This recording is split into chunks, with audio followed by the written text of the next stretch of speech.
Welcome to That Pony Show, the weekly show where we discuss whatever's happening with My Little Pony The weekly fandom. show with the ponies and the ponies in the show. Ponies and things in the show, and this week we're talking about Amending Fences, show where we actually get to take a big old step back to the beginning of what Twilight was doing before she moved to Ponyville. But before we get into that, this week, this show consists of myself, Lo-Fi Thunderbirds, Commander Sparkle, and Medi Bobo. and before we get into it, this has got to be the best episode we've had for a long time.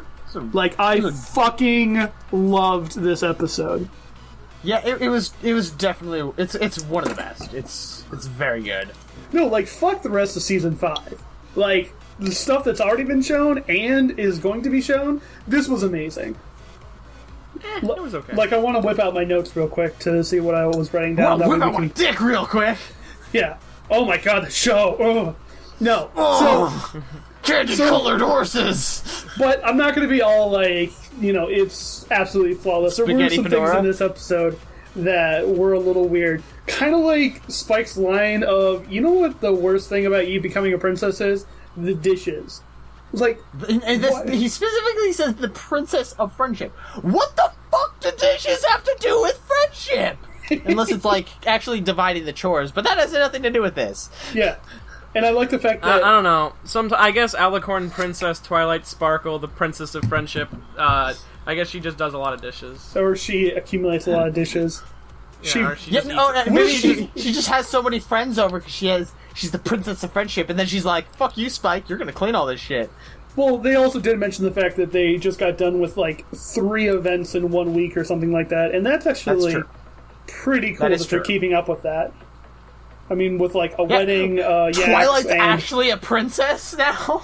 she's doing princessly things. It only took a whole season for her to actually, be a princess in the universe and be recognized as such. I just think it's really funny that a specific analysis community member who dropped out because the show wasn't doing enough background information for the characters dropped out just before we got a huge callback to the first episode. Yeah, an entire callback. An episode devoted to a callback. Well, there were also other reasons besides that, but that's not anything to do with us, so I don't want to speculate a rumor about other people's motives, but I love the fact that Twilight gets to the idea of, if we're going to do this, we need to go back to the beginning. And I'm like, how beginning do you mean? And then it's like, we're going back to episode 1. Oh, okay, guys. Oh, alright, how... And then I'm like, it looks exactly the same. And it's like, well, what the fuck, does Twilight Did nobody clean it? Has that always been her place? Did she just have this other place and then move to another one, leaving a... how... Maybe it's just the place for Princess Celestia's protege, and then she just lived there because she was Celestia's protege, and she doesn't have another one. But I guess Celestia just totally forgot about it entirely and didn't touch it for the entire time she was gone. Well, she's... Obviously what happens is that's Twilight's house. And she decided when she moved she didn't give up the residency. So she's been paying taxes on that house, thinking she's been paying for the treehouse, which she's been mooching off of, mainly because the treehouse was free to the public and never closed. But then she got her new castle, and now she's paying double taxes. Now she doesn't have to pay taxes, because that just sprouted out of nowhere. It was, just given to her by nature. No, guys, it's been so backlogged on what she has to pay for that first house that they kept sending her messages saying, hey, you need to pay for this house you're living in, sending it to her address at the house she's supposed to be living in. But the kicker is, this whole time she's been living in Ponyville, she's been accumulating debt in Canterlot, but guess what? Now that she's a princess, she doesn't have to pay it off anymore, so... Bam! Cannon! I like this. This is my new headcanon. My new headcanon is... And suddenly... Twilight's a tax evasionist. Suddenly some bank somewhere is just like, God damn it!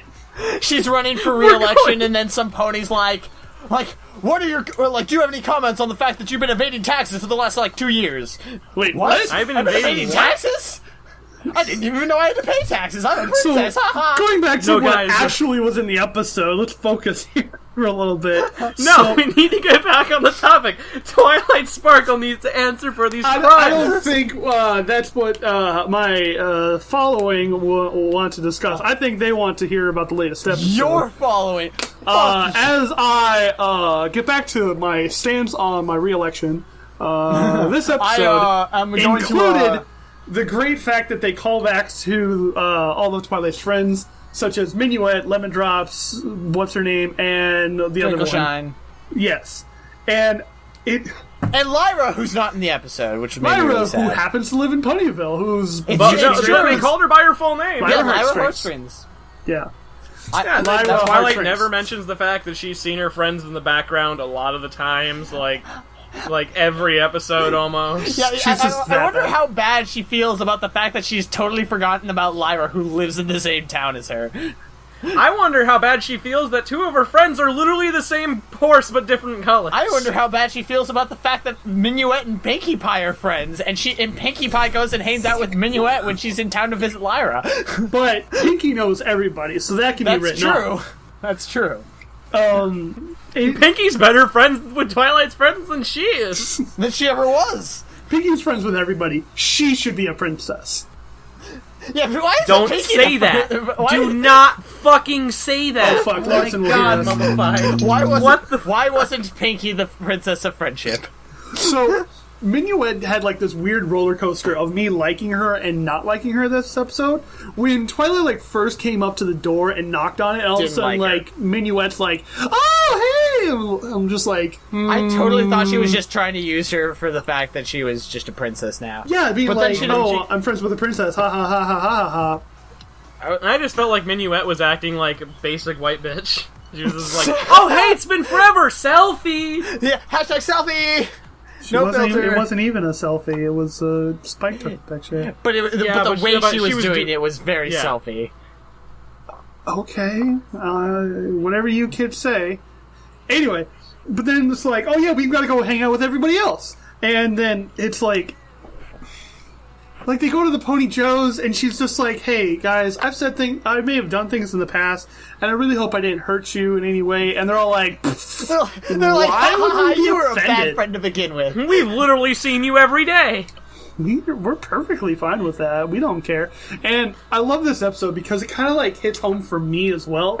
Because like, I'm out there, I'm doing things, but every once in a while, like, thinking about what I said in retrospect, I always think like, oh man, maybe they thought I was a dick, or maybe they misunderstood like what I meant. I hope they don't think I'm a dick, and then when I meet them again, they're going to be like, oh no, you're an asshole, fuck off. And I'm going to be like, oh no. But then they're all like, dude, no, it's perfectly fine. And I'm like, okay. And then they still call you an asshole and tell you to fuck off. Because we are friends. Anyway, so, why did I say background? I wrote down, I love Spike. Background. I don't know, because of the dinner scene. No, that was way later.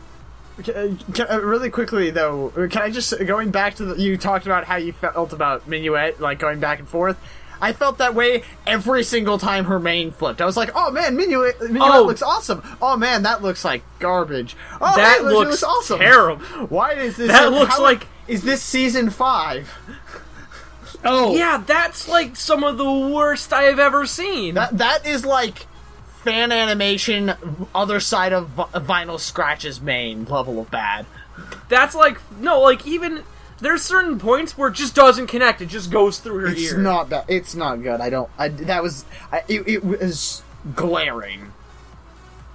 And I thought about how glaring it was the first time I watched it. So... we were talking a little bit about Tara before we started recording, but is it just me, or is Philly Twilight just Bubbles? Is it just Bubbles from Powerpuff Girls?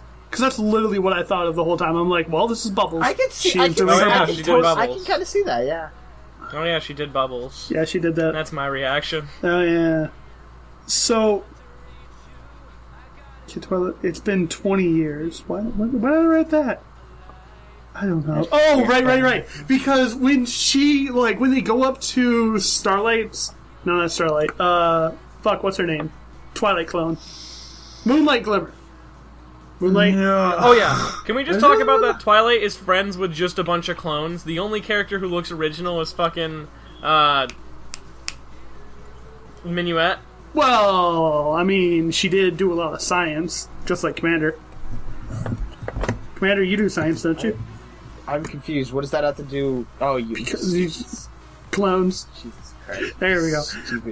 Stupid whore. My point with this was the fact that it's like, when she was walking up to Moonlight's house, I kind of got that, like, it's been 20 years. I've been waiting 20 years for this. Like, feeling, because everything is just so fucking dilapidated and such a piece of shit. Twilight learn her fucking strength and not punch holes in walls, please? Twilight smash! Also, Moondancer. Moondancer, that's it. I forgot her name. She's not my friend. Be a lot of there's gonna be a lot of people who watch this and they're just gonna comment correcting you, and then they're gonna feel really silly when they continue watching. Yeah, when they watch for another 5 seconds. Don't comment if you don't comment until you finish a video. Don't comment. I love the fact that specifically when you watch Euro C sucks. I love the fact that she just sits there, it's like, it's us, your old friends, as they, like, pose, and there's that background and everything, and she's just like, ugh, you guys. And then, like, everything melts away, and I'm like, oh, fuck. Get wrecked. It's almost like I saw this coming. Yeah, right? The whole flashback thing that they had, that was great. I love it. I find it weird that she's got this huge grudge for Twilight, but yet she still calls her Twilight Twinkle. And I'm just like, don't. Well, the thing is, it's like she does have a huge grudge, but she totally doesn't even seem to realize or remember why she has this grudge. And I just feel like she was just trying to be a dick. Yeah, she just kind of turned herself into a reclusive dick. Yeah, it's like you can hold a grudge and forget why. It's very easy. Trust me, I know. I have many grudges held, and when I think back to them, I am a man of many grudges. You're like, wait, why was I upset? Yeah, why does this make me mad? Oh yeah, that. No, that's kind of tedious. Not a very good reason to be upset. Oh, I was 14. Never mind. That means all the world to me then. Yeah, right. So I love the pun name that they had for that one philosopher or whatever, Descartes, for more of a Descartes. Give her the D. Descartes philosopher thing. That's so cool. Also, I think, therefore I give it the D. But the level of guilt tripping that is going on in this episode, it's fucking ridiculous. You know, I know we're supposed to be siding with Twilight in this, but man, and it happens. It happens all the time, and I'm guilty of it. Specifically, I think anyone who has a teeny bit of a following can feel it. Is sometimes you just straight up fucking forget people, and it makes them feel bad because they remember the shit out of you, but you don't remember the shit out of them. And then it's like, but Twilight is just really bad this episode. Yeah, she's encompassing everything that comes with gaining popularity. That's one thing I find interesting is Twilight was totally in the wrong here. And then she realized that, and she's like, oh, fuck. I need to fix this. I fucked up really hard. And then she'll never visit her friends again. Yeah. I really hope that there are actually callbacks to this later, and Twilight's just away visiting her friends in Camelot or something like that. Just for yeah, because if not, then she's just gonna rinse and repeat. Then it's just the same bullshit. Or it gives us a reason for moments where Twilight could be in an episode, or where Twilight could fix a certain problem in an episode, but she's just not there, or hey, she's not home, or whatever. But to my biggest point of this episode, where I was the most concerned, was at 14:16 in the episode, 14 minutes and 16 seconds, during the dinner scene where they're all sitting there talking or trying to have a conversation with their friends and all that, when who in the background, behind a menu, fucking Starlight Glimmer, in the background behind a menu. I was like, shit, fucking like. What? Turns out it's just somebody accidentally just did that, and it actually means nothing. I don't know. I would usually agree with you there, but then M.A. Larson is the writer of the show. M.A. Larson wrote this one, and I'm just like, this is a coincidence. If it was like anybody else on show staff, I may let it pass, but no, this one, I can feel it. This is something. This is something big. It's like, gonna be huge, like guys. Just watch, after that right? episode, like just fucking everyone was going back and analyzing the shit out of all the episodes. Like, guys, analyze. Like, you just see people now like zooming in like 1,000 times. Like, you see this purple pixel? This purple pixel represents. You see that shit right there? The analysis community. And analyzes. Also, can I just say, I'm surprised you haven't actually said it at all to like any of us, like recording or not recording. You haven't mentioned the fact that Moondancer has those fucking wicked ass eyebrows. Oh wait, she has explicit eyebrows through like in pretty almost every single like frame of her, and she's very emotive with them. Does she? Yeah, she's got a lot of like sass to her. Yeah, like she has, like, and they're like just look at a picture of her, and you'll be like, oh, those are some eyebrows. I'm trying to find a picture of her right now. Some serious eyebrows. But I love the quote where it's like during what Twilight could assume was a flashback is we wouldn't want to miss out of our friends' parties or our best friends' parties. And then immediately Moondancer's like, where's Twilight? And they're all like, well, you see, and it's just like this perfect duality with it, where it's like, no, these are friends who want to be there for a friend, who like are invested in what their friend does, and then all of a sudden it's like, great, you guys are amazing friends. Where's Twilight? Holy shit, she does have eyebrows. Oh, yeah. Welcome to the party, Medi. Sorry. It looks weird next to ponies who don't have eyebrows. Yeah, it allows her to emote more, I guess. It makes her the center focus of the episode, even though her new design. Okay, sorry, quote unquote new design, because she's a Twilight recolor. I like the fact that I don't really like the main design, like in terms of actually liking it. But I like it for the fact that she doesn't just look like a Twilight recolor. Oh yeah, because she doesn't do that. Her hair is fine most of the episode, but she literally is just a Twilight recolor. She's basically just Twilight, very literally beta, like beta Twilight. Yeah, which I find funny, and like I think that's one of the things that like makes this work actually so well, though. And I think that making her literally a recolor is just to emphasize that. The fact that there are two paths that this particular character could have gone down. I mean, I guess like if you want to phrase it like that, yeah, that sort of idea. Yeah. So Twilight's a racist because all of her friends are unicorns. Oh, Twilight's not a racist because she lived in fucking Canterlot, asshole. Everyone's a fucking unicorn. That's like growing up in like Alaska. That's like growing up in Montana. It's like growing up in Alaska and saying, "Oh, he's racist because he only has Eskimo friends." That's racist because you're assuming that. That's racist because you assume that only Eskimos. Yeah, I was about to say that's racist because you just call them fucking Eskimos. That's a word we invented to call them by. It's as racist as calling Native Americans Indians. The tribals up there. What the fuck do you want me to say? That. Anyway, moving aside from northern cultural ignorance or whatever, I love the fact that ignorance. I love at first when she's like, "I know a way to fix this, and I know just the pony to help," and then she goes off and grabs Pinkie. I'm like, why? Why do you need to go grab Pinkie? Yes, she's good at making parties, but you can just grab your three friends and be like, "Hey, we need to make a party for Moonlight," and then I'm like. Then they do the whole thing where Minuette and Pinkie know each other. That's so good of driving home the point of how much of a bad friend Twilight was. The fact that Minuette didn't even know Pinkie before this, but after she came to Ponyville, Pinkie's like, you are new, you are going to be my friend, and you are an amazing person for being my friend. And she's just like, alright, Minuette, I'm down for that.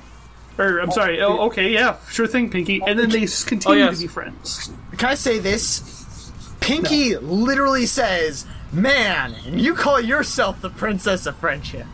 Yeah.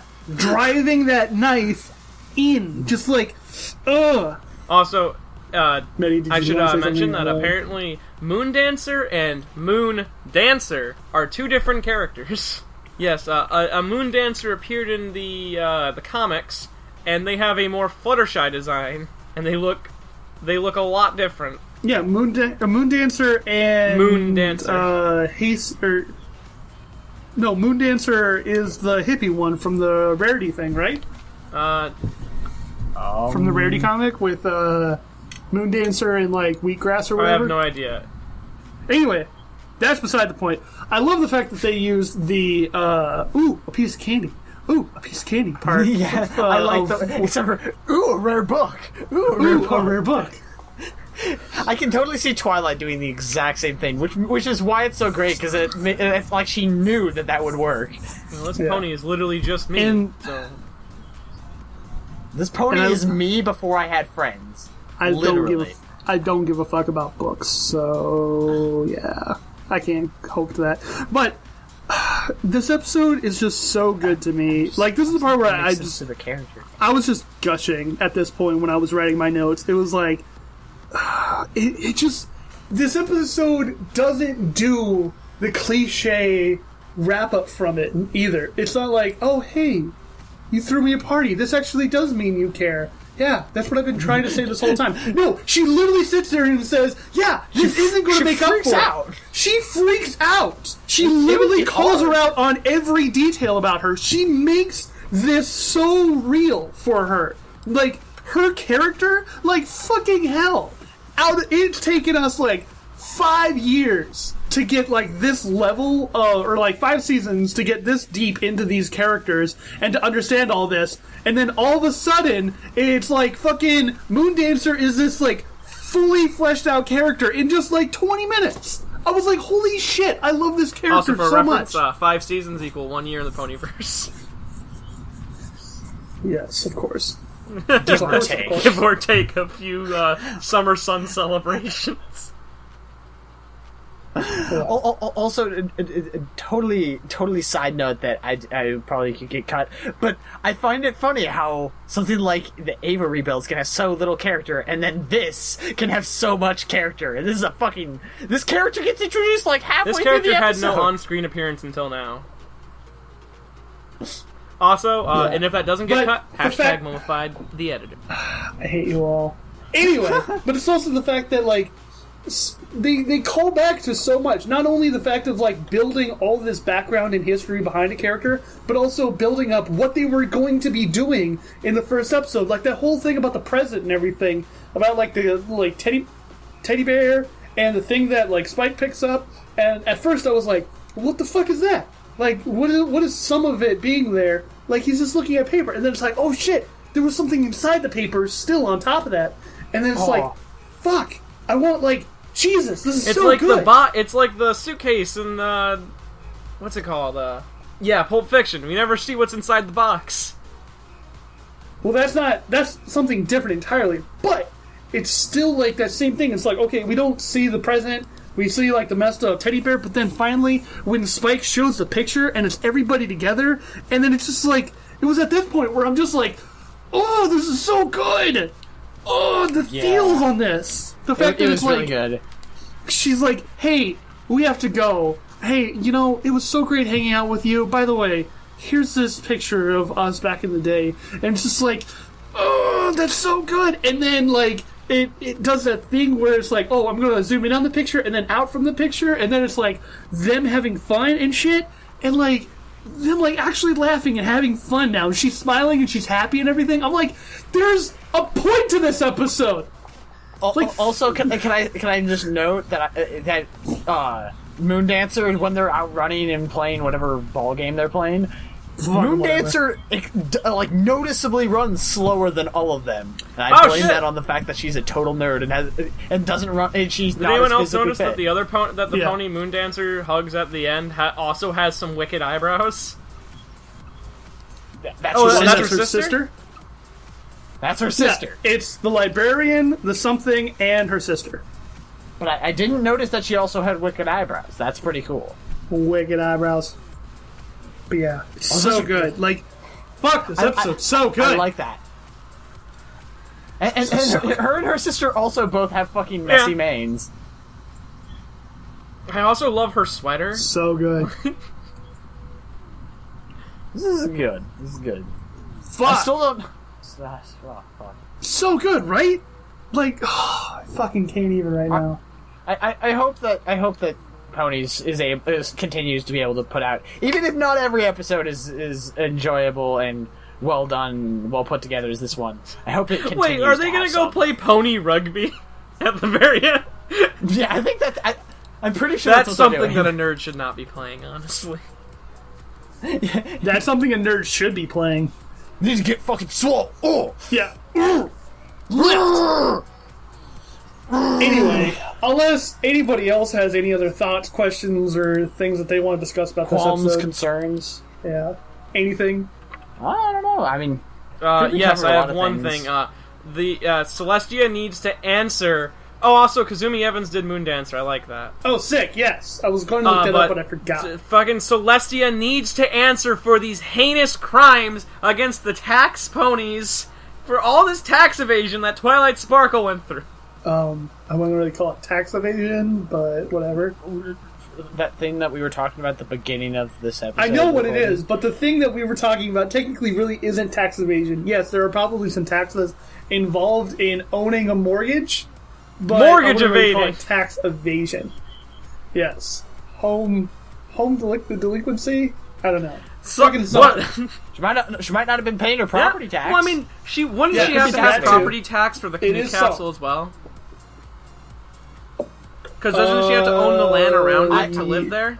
I'm gonna just be like, A, it just sprouted out of nowhere and is like, this is your house, and B, she's a princess. But like princess, ain't no government going to sit there and be like, okay, well, let's say a house just sprouts out of the ground. How do we tax that? No, don't you need to own the land? That it uses? Like what? Okay, say it didn't land in fucking dead end nowhere. What if it landed in like the fucking Times Square? You don't own that land. You don't get to live there. You mean center whatever, town square? fucking the center of town. We get it, Medi. You live in New York, all right? Just not everything's got to be about that town, okay? We get it. But the issue is I don't live in New York. That town of New York. Yeah, I don't live in New York City. Town. I live in New York State, not New York City. Either way, that is what. I was just gonna say that I'm pretty sure Minuette was voiced by a totally new VA. Yep. Rebecca Hussein. I assume that's the only way I can think of how to pronounce that. I was about to say, I'm like, Shroikid? I'm pretty sure she's been around. And I'm like, oh no, Hussein. All right, well, good on her. But in the meantime, we are going to have to call this episode to an end. This has been That Pony Show, where we talk about ponies and the latest episode.